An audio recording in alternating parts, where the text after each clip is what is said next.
Euh, que la grâce et la paix de Dieu vous soient multipliées au nom puissant de notre Seigneur Jésus-Christ.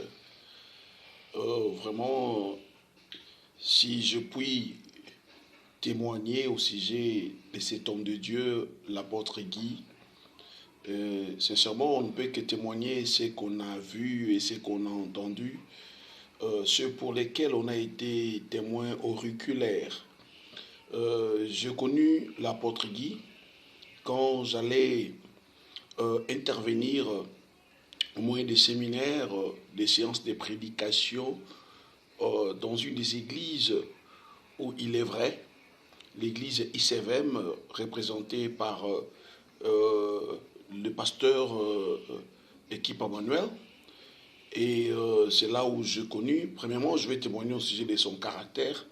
Je me suis rendu compte que j'étais en présence d'un serviteur, d'un berger de l'Église, d'un ministre de Dieu, humble, poli, intelligent, sage, sympathique et qui sait communiquer avec les autres, communicateur. J'ai été frappé d'abord par son caractère, parce que je ne l'avais pas, jusqu'à ce moment-là, entendu parler ou prêcher.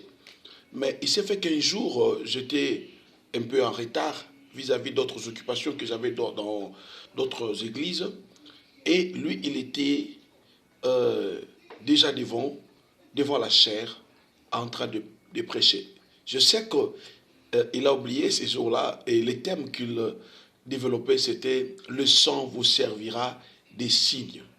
Ce jour-là, je me suis dit « Waouh ! Waouh !» J'ai dit « Non, non, non, non.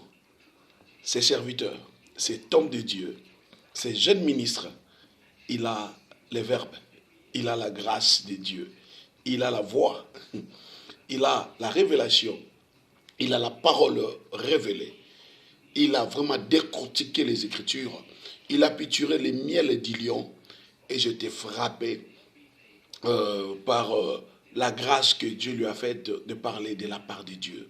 Vraiment, je souhaite toutes les bonnes choses, que Dieu bénisse son ministère, que Dieu bénisse son foyer, et que l'Éternel fasse de lui un flambeau dans cette génération montante, que l'Éternel continue à l'utiliser puissamment, qu'il marche toujours avec des pieds, la parole et la démonstration de l'Esprit de Dieu.